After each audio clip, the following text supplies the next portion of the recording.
Career का राजनीतिक, सामाजिक एवं आर्थिक मुक्ति का आंदोलन है कि नहीं?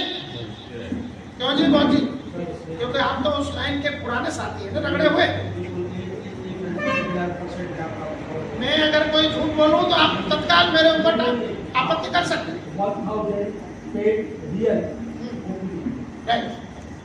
तो कांशीराम साहब का जो आंदोलन है, जहाँ कांशीराम जी का नाम है, उनकी फोटो है, तो आपको बताने की जरूरत नहीं, आप सीधे कहिए। क्या पागलों की बातें करते हो, डांट के कहिए। कांशीराम साहब का जीवन जो है राजनीतिक, सामाजिक एवं आर्थिक मुक्ति आंदोलन की रहा, और जिसमें उनका फोटो लगा है वो सिर्फ सामाजिक कैसे हो सकता है? वो राजनीतिक ही है, राजनीतिक ही है। और राजनीतिक, सामाजिक एवं आर्थिक मुक्ति आंदोलन मानवता से है। और मैं आपको कल भी बताया था, आज भी बता रहा हूं, और अक्सर मैं बताता हूं कि ये जो डिजाइन है, ये 5 महापुरुषों की जो मूर्ति है, इसमें जो दिख रही है आपको, बाबा साहब के बैकग्राउंड में जो पिलर है, पिलर के ऊपर जो चक्र है, ये सम्राट अशोक के राज की निशानी है। और भारत का जो भी चिन्ह है उसमें ये चक्र दिखाई दे रहा है कि नहीं दे रहा? क्यों साहब नहीं दिखता? जी सर, फ्लैग में है ना? तो ये राज की निशानी बाबा साहब के सिर पर है। और बाबा साहब के बैकग्राउंड जो है, जो पिलर है, बाबा साहब की बैकबोन है, वो खुद अपने आप में सम्राट अशोक की गवाही दे रही है। क्यों साहब, मैं गलत तो नहीं बोल रहा हूं? सम्राट अशोक की गवाही दे रही है कि नहीं दे रही? और कांशीराम जी ने क्या कहा? मुझे इस देश को सम्राट अशोक का भारत बनाना है कि नहीं? बोला कि नहीं कांशीराम साहब ने? और हमें क्या करना है? हमें कांशीराम के सपनों में रंग भरना है। कांशीराम साहब की डिजाइन को मंजिले मकसूद तक पहुंचाना है। तो सम्राट अशोक का भारत बनाना है कि नहीं बनाना? और ये सांची किसकी धरोहर है? सम्राट अशोक की धरोहर है। और सम्राट अशोक की संयोग से ससुराल भी यही थी, विदिशा। तो ये जो बहुजन चेतना शिविर है, ये इतिहास के पन्नों में लिखा जाएगा। लोग कितने हैं ये इशू नहीं है, लेकिन लोग हैं। ये कार्यक्रम है, इस कार्यक्रम का 2 दिवसीय यहाँ बहुजन चेतना शिविर हुआ। जब इसका इतिहास लिखा जाएगा तो आप लोगों का भी इतिहास रजिस्टर में दर्ज है।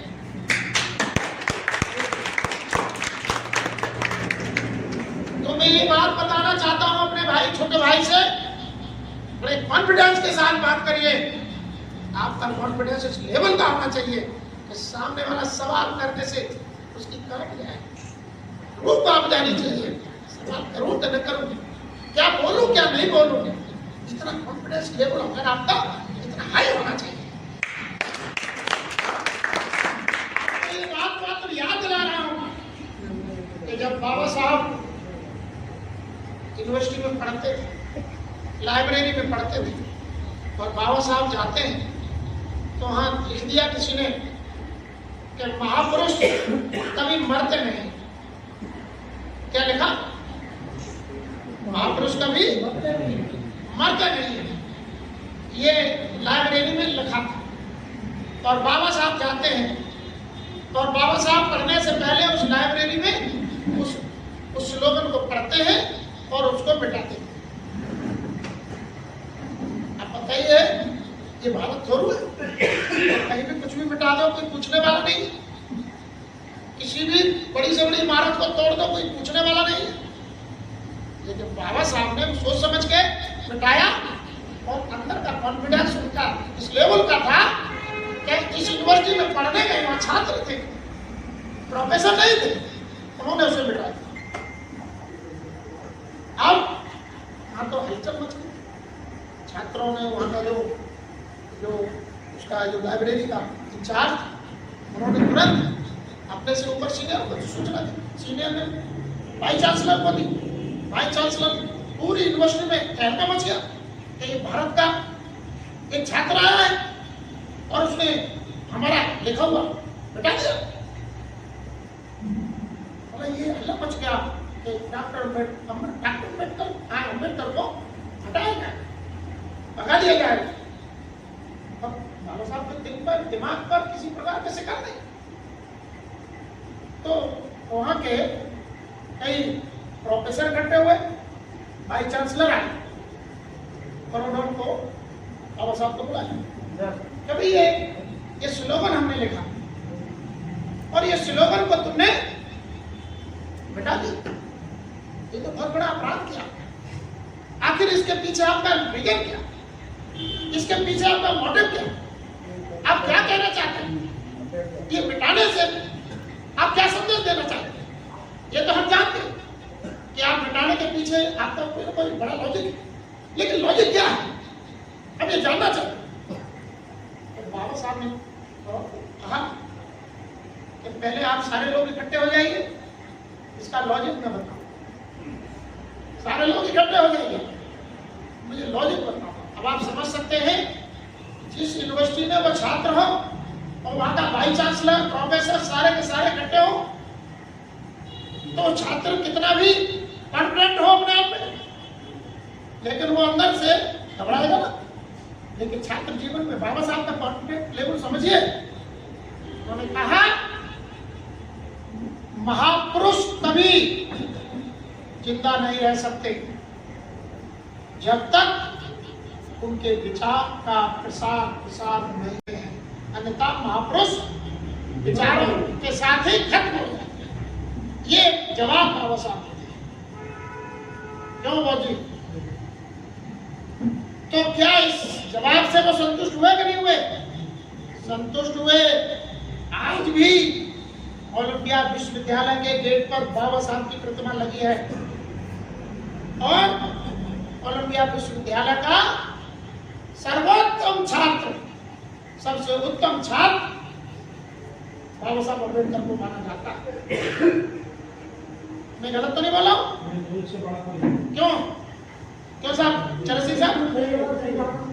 तो ये हमारा कॉन्फिडेंस लेवल इतना हाई अगर है तो सवाल करने वाले 10 बार सोचेंगे।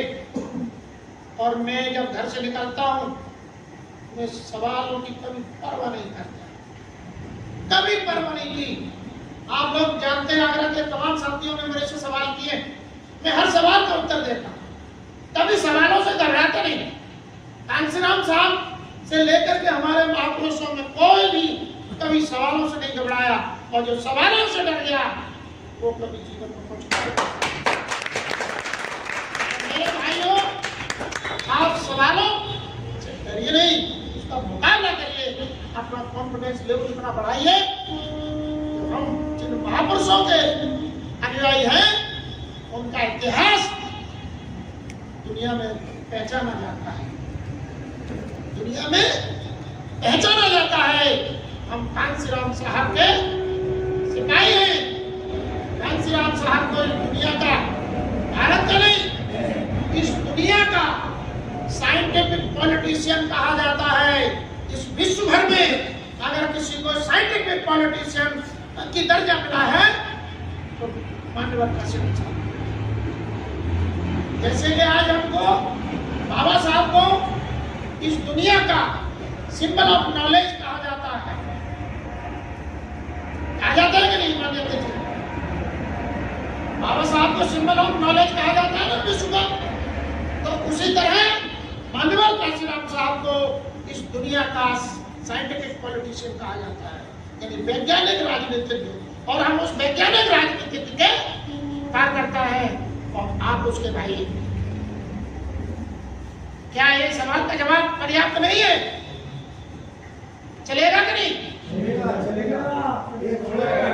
सोशल इंजीनियरिंग की नो, नहीं सुनिए। सोशल इंजीनियरिंग एक छलावा है, ये मनुवादियों के द्वारा ये दिया गया है, मायावती और सतीश मिश्रा के द्वारा।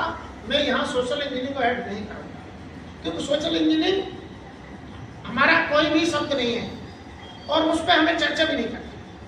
हमें सोशल इंजीनियरिंग एक्चुअली कुछ शब्द ऐसे भी हमारे आपके बीच में चलन में जो हमारे महापुरुषों के नहीं है, और उसमें बड़ा रिसर्च भी हो चुका है। मैं आपको बता दूं, बुद्ध, आज आपको ये बताना मैं जरूर समझता हूँ। आपने सूर्य जी ने कहा तो बहुजन हिताय बहुजन सुखाय भी है और सर्वजन हिताय सर्वजन सुखाय भी है। तो तथागत बुद्ध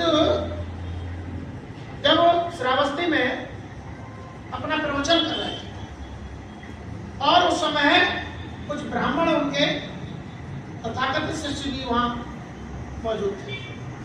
तो ये बुद्ध की थ्योरी नहीं है बल्कि बुद्ध के सिद्धांत का मूल बहुजन हिताय बहुजन सुखाय है।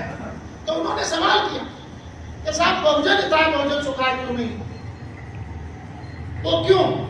सर्वजन हिताय सर्वजन सुखाय भी क्या नहीं, सबका हित करना चाहिए। आप तो सिर्फ बहुजन का हित की बात कर रहे हैं और सबके करने में क्या दिक्कत है? आप तो सभ्य सत्ता सुखी हो तो सभ्य हो तो चखे में सभ्य वज्राणी पसंद तो महाकंच दुख महागमा कहते हैं। तो बुद्ध ने कहा मैं लोक कल्याण की भावना करता हूं, सभी मानव करता हूं, सभी जीवों के कल्याण की भावना करता हूं, सभी जीवों को सुखी रहने की भावना करता हूं।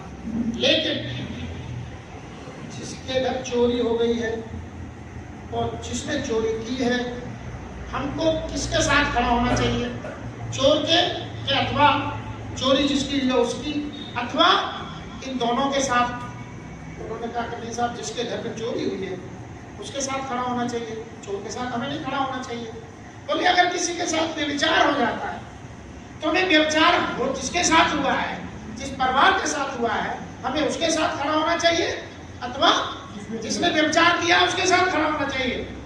बोले कि नहीं, जिसके साथ व्यभिचार हुआ है हमारी संस्कृति मानवीय एक ये गुण है, एक मानवीय सिस्टम भी है, एक मानवता का मानवीय सभ्यता का ये परिचय भी है कि हमें हमेशा दुखी के साथ खड़ा होना चाहिए, दुखी लोगों के साथ खड़ा होना चाहिए। जिसने दुख दिया है उसके साथ खड़ा नहीं होना चाहिए। बहुत सारी बातें हैं। तो बुद्ध ने कहा इसलिए ये मेरा जो सिद्धांत है मानव जीवन के लिए, बहुजन हिताय बहुजन सुखाय, मैं सबका हित और सबका सुख नहीं कर सकता, मैं मंगल कामना कर सकता हूँ, मैं भावना कर सकता हूँ सबके हित की, परंतु मैं सबके साथ खड़ा नहीं हो सकता। ये बुद्ध की व्याख्या थी उस समय।